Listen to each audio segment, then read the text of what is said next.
নমস্কার, আমি সন্ধ্যা ধারা।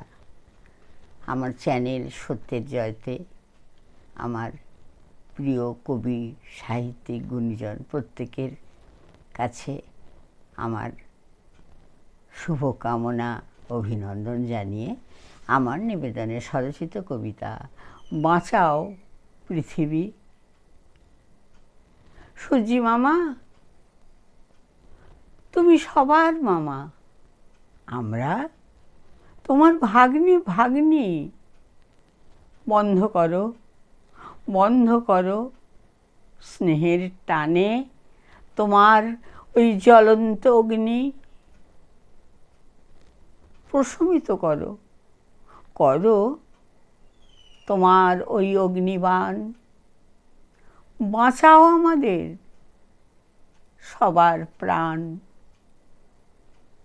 তুমি শক্তি, তুমি মুক্তি, এটাই আমরা ভাবি। মামা, তোমার স্নিগ্ধ শোভায় বাঁচাও এই পৃথিবী। আমার কবিতা আপনাদের যদি ভালো লাগে, লাইক, শেয়ার, সাবস্ক্রাইব করবেন। নমস্কার।